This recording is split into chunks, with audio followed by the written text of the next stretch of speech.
Bien,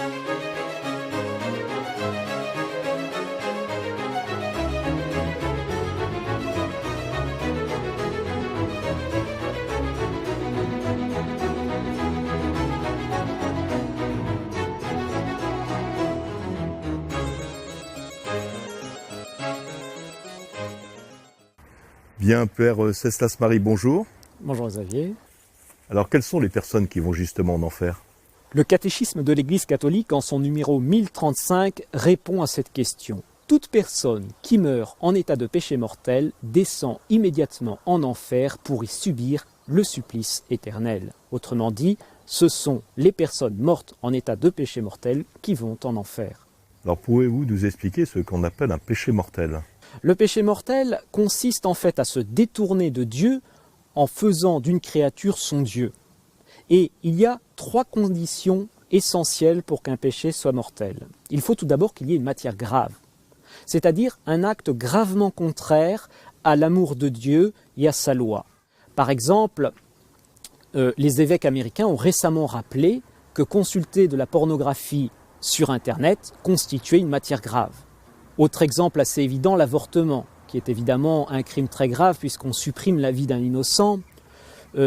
Une autre matière grave, peut-être un peu moins connue, et qui peut sembler bénigne à certains, alors que c'est quelque chose de grave, c'est rater sans motif valable la messe le dimanche. Voilà, disons, pour la matière grave.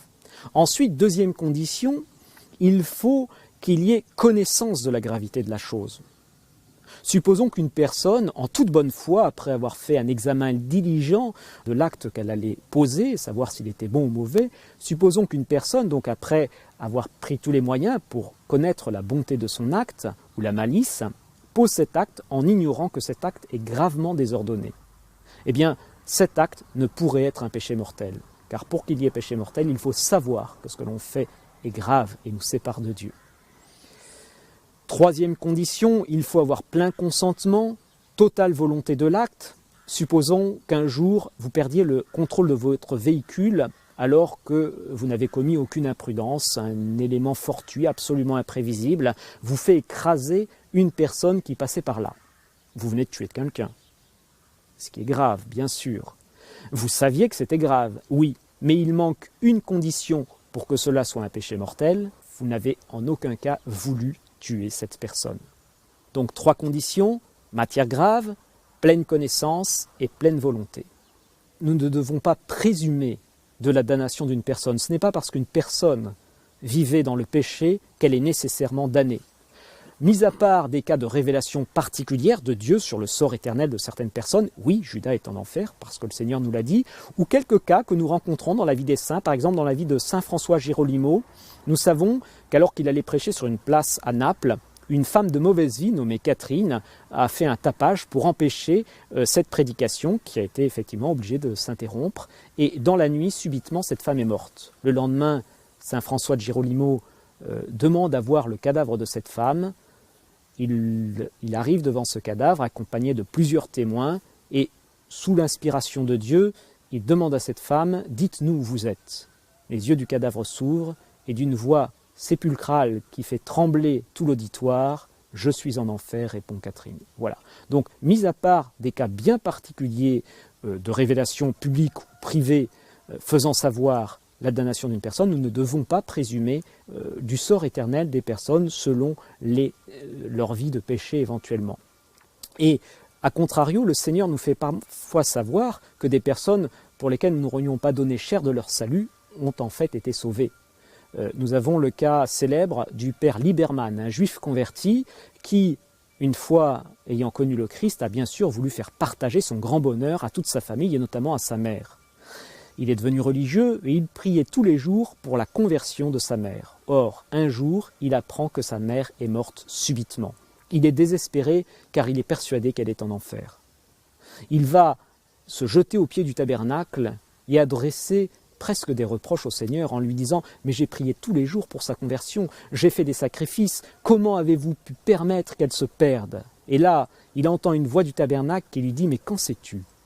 En raison de toutes tes prières et de tous tes sacrifices, au dernier instant, j'ai accordé à ta mère une lumière de grâce si puissante que son dernier acte a été de dire je meurs dans la religion de mon Fils. Elle est au purgatoire, prie pour elle. Alors tout le monde n'a pas un intercesseur ou des personnes qui prient pour son âme. Comment peut-on échapper à l'enfer ? Donc, après ce que nous venons de dire, je dirais pour notre cas personnel, pour échapper à l'enfer, eh bien, il faut mourir en état de grâce. C'est la grâce du salut qui porte un nom tout à fait particulier en théologie, c'est ce qu'on appelle la grâce de la persévérance finale. Cette coïncidence entre l'instant de la mort et le fait d'être en état de grâce, c'est un don gratuit de Dieu qu'il nous faut demander tous les jours au bon Dieu dans notre prière. Seigneur, conduisez-moi dans votre paradis. Également, si nous avons conscience d'un péché grave, il ne faut pas rester ainsi dans notre vie, car nous ne connaissons ni le jour ni l'heure. Et si la mort nous trouve dans cet état-là, c'est la catastrophe éternelle. La dévotion aussi peut-être des 5 premiers samedis du mois ? Alors, effectivement, la Sainte Vierge à Fatima est venue nous montrer l'enfer, mais c'est bien sûr dans le but de nous inciter à tout faire pour ne pas y aller. Et elle est venue nous apporter un remède salutaire à la damnation. Ce remède, c'est la dévotion à son cœur immaculé. La Sainte Vierge a promis que toutes les personnes qui embrasseraient cette dévotion à son cœur immaculé, ces personnes, la Sainte Vierge les assisterait au moment de leur mort avec toutes les grâces nécessaires pour le salut. En quoi consiste la dévotion au cœur immaculé de Marie ? Il s'agit, pendant 5 mois consécutifs, le premier samedi du mois, de se confesser et de communier avec l'intention de réparer les offenses et outrages faits au cœur immaculé de Marie. Ce même jour, il faut également dire le chapelet et méditer pendant 15 minutes les 15 mystères du rosaire. On peut peut-être aussi parler du scapulaire du Mont Carmel ? Alors, il y a d'autres promesses de la Sainte Vierge pour arracher les âmes de l'enfer, et notamment une qui est liée au scapulaire de Notre-Dame du Mont Carmel. Donc, la Sainte Vierge a révélé à Saint Simon Stock, général de l'ordre des Carmes, que toutes les personnes qui seraient revêtues du scapulaire de Notre-Dame du Mont Carmel, toutes ces personnes, la Sainte Vierge promet de les préserver des flammes de l'enfer. Et le salut, c'est une affaire collective en quelque sorte, et nous sommes responsables, entre guillemets, du salut, spécialement comme nous sommes les disciples du Christ. Nous ne pouvons pas supporter l'idée qu'une seule âme se perde, et Saint Dominique, par exemple, n'en dormait pas. L'idée qu'une seule âme aille en enfer l'empêchait de dormir. Il passait ses nuits à prier en répétant cette parole, que vont devenir les pécheurs ? Donc, nous-mêmes, si la charité, si l'amour de Dieu habite notre cœur, nous ne pouvons pas supporter l'idée qu'une seule âme se perde. Cela doit nous stimuler, nous motiver pour prier et pour faire pénitence pour ces âmes. Notre-Dame l'a dit à Fatima, beaucoup d'âmes vont en enfer parce que personne ne prie et se sacrifie pour elles. Ce sont nos prières, ce sont nos sacrifices offerts par amour en union avec le Christ en croix qui font descendre des torrents de grâce sur les âmes et qui peuvent convertir le petit Chinois qui est actuellement agonisant à l'autre bout de la planète parce que nous avons accepté tel petit renoncement, parce que nous avons su offrir tel sacrifice. On a un fait marquant dans la vie de Josaphat Mendez. Elle a eu la visite de 2 âmes damnées. Et ces 2 âmes lui révèlent qu'elles ont perdu leur salut parce qu'elle a refusé à 2 reprises un petit sacrifice. Nous ne savons pas ce que peuvent faire de bien ces petits actes d'amour qui parsèment nos journées. C'est par ces actes-là que nous pouvons participer au salut du monde.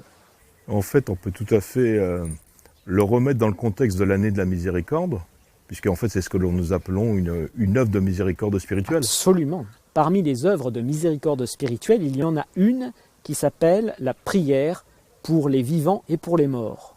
La prière pour les vivants, c'est d'une certaine façon la plus capitale, parce que nous prions pour le salut des âmes. C'est ça, la prière pour les vivants essentiellement. Et c'est donc la plus belle œuvre de miséricorde que l'on puisse offrir, acheter, participer au salut des âmes par la prière, en demandant au ciel la grâce pour la conversion des pécheurs et qu'ils soient sauvés. Merci beaucoup mon père. À bientôt.